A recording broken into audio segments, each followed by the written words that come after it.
Bonjour, c'est la rentrée. Bienvenue au collège Jacques Decour. Je suis Madame Brovelli, votre professeure principale et professeure de français en UPE2A. Ce matin, je vais vous donner des informations sur l'organisation de cette année 2016-2017. Et là, c'est entièrement des allophones. Il y en a de langue usuelle française ou pas à l'oral, oui, mais à l'écrit, c'est... Oui, à l'oral. Là, quand on a répété, et là, on s'aperçoit vraiment quand on les fait répéter en situation. Alors, à l'oral, ils sont super. Mais...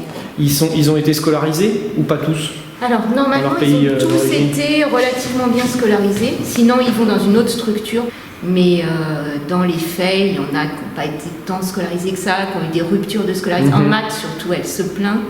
Il y en a qui ne savent pas l'étape de multiplication. Et elle dit qu'après, quand ils sont grands, ça devient difficile. C'est des choses qu'on apprend petit. Quand elle leur apprend plus grand, c'est plus difficile.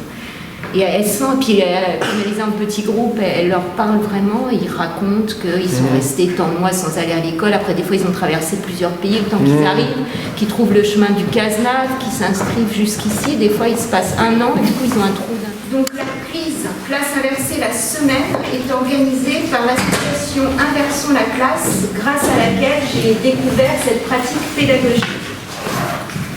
Il n'y a bien sûr pas une, mais des classes inversées. Nous allons aujourd'hui vous présenter certaines activités de la nôtre qui est elle-même en constante évolution. Je suis professeure d'italien ici à la Cité et j'étais très curieuse de voir comment travaille Mylène Brovelli. D'autant plus que quelques élèves non francophones cette année ont choisi l'italien en deuxième langue. Et donc, j'aimerais voir globalement quoi les classes d'accueil aident à l'apprentissage du français et à l'inclusion dans le pays d'accueil. Je suis professeure d'italien, je suis fonctionnaire stagiaire cette année, donc ça m'intéresse particulièrement de voir d'autres pratiques de cours de langue, cette fois-ci sur la classe inversée. Bonjour, je suis Domitille Rivière, je suis professeure de lettres à la Maison d'éducation de la Légion d'honneur et je souhaitais aussi découvrir cette nouvelle pratique. Bonjour tout le monde, je m'appelle Adrien, je suis professeur de français et d'histoire géo dans un lycée de Paris du 13e arrondissement avec des élèves qui ont interrompu l'école et qui la reprennent. Et je fais de la classe inversée aussi et je vous remercie de m'accueillir aujourd'hui. Bonjour, Patrick Cotin, je suis le proviseur du lycée. Je venais découvrir comment fonctionnait la classe inversée, supporter le professeur et les élèves. Merci beaucoup. Alors cette année, contrairement à l'année dernière où on avait montré une sorte de cours et où les gens pouvaient voir comment les élèves travaillaient en classe après qu'ils aient présenté comment ils travaillaient à la maison, cette année, pour ne pas refaire la même chose, nous avons choisi de faire sous forme de démonstration d'élèves. Donc les élèves vont vous montrer des outils que nous utilisons régulièrement dans notre pratique de classe inversée, à la maison, en classe. Comme pour les noms, en général, on forme le féminin des adjectifs en ajoutant un « e » au masculin. Exemple, un grand garçon, une grande fille. Cas particulier, les adjectifs en ER font leur féminin en E accent grave RE. Exemple, masculin, un pain entier, féminin, une brioche entière. Certains adjectifs doublent la consonne finale. Exemple, un gros gâteau, une grosse glace. L'accord. On peut la mettre sur pause pour prendre des notes et après la remettre. Genre des adjectifs. Première partie. Pour prendre encore des notes, on peut même agrandir toute la page. Monsieur Dame, est-ce que vous avez pas une question? La vidéo, vous y allez quand vous travaillez dans la séance ou c'est tous les matins en arrivant, tu vas la regarder, comment tu t'en sers? C'est notre professeur Madame Brovelli, comme elle va nous donner des devoirs, on va entrer dans le site de la classe, après on va voir la vidéo pour prendre des notes. C'est notre site pour prendre des notes. Bonjour, tu t'appelles comment? Bonjour, je m'appelle Nour. Tu viens de quel pays? De Tunisie. Tu viens de Tunisie, très bien. Et quand est-ce que tu es arrivé en France?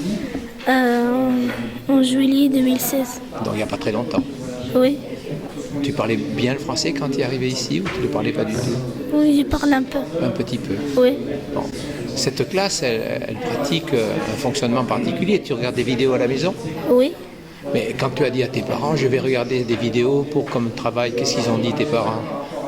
Rien. Ils n'ont pas été surpris un peu quand même? Et toi, t'as pas été surprise? Le travail, c'était de regarder des vidéos? Oui. Ah, et alors en classe, vous faites quoi alors? On fait des exercices sur les conjugaisons des verbes au passé, composé, l'imparfait et au présent. Sur quoi tu regardes des vidéos à la maison?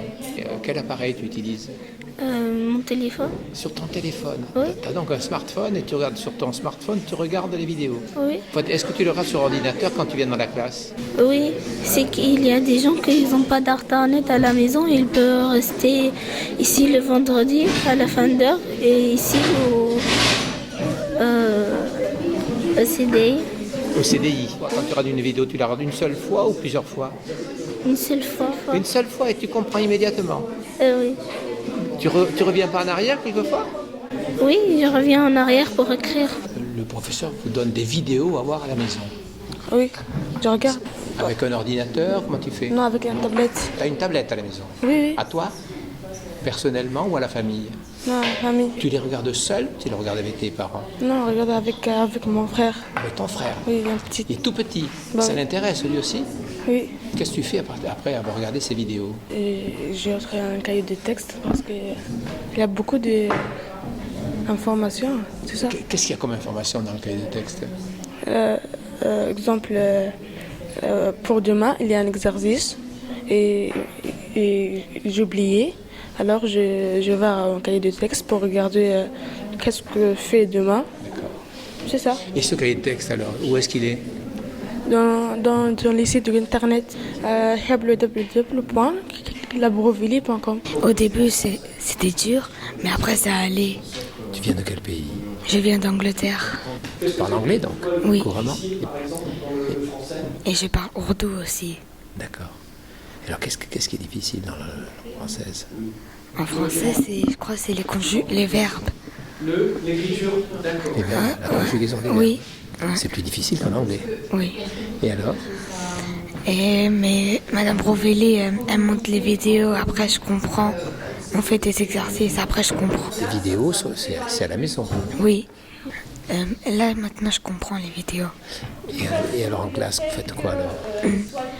En classe, là maintenant, on s'entraîne pour le DELF, ou des fois on fait des normaux exercices sur les verbes. Parce qu'on va passer le DELF le 16 mai.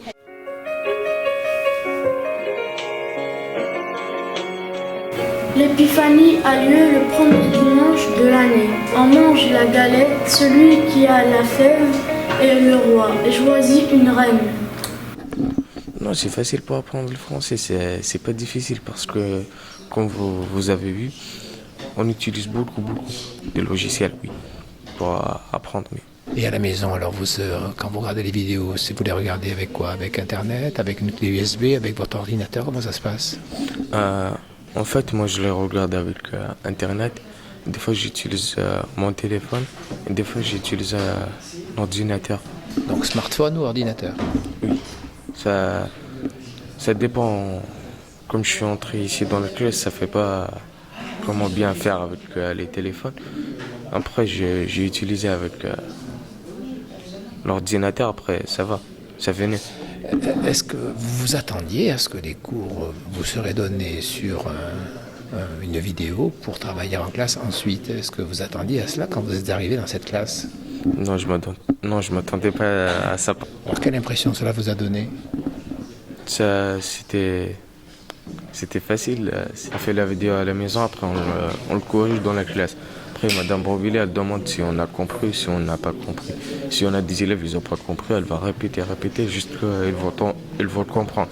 C'est pour ça que c'est facile pour apprendre. Combien de fois vous regardez vos vidéos à la maison? Une fois, deux fois, trois fois? Comment ça se passe? En fait, ça dépend de quelle vidéo. Ouais. Si je ne l'ai pas compris, j'aimerais bien la comprendre. Pour demain, comme Madame Brovelli, elle va poser des questions.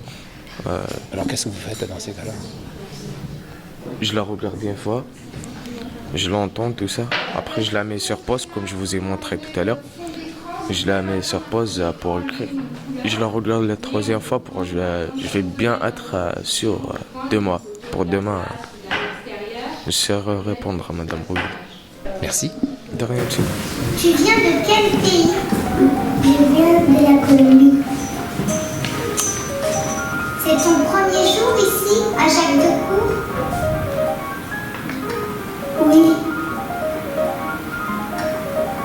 aussi, j'ai un peu peur. Moi aussi.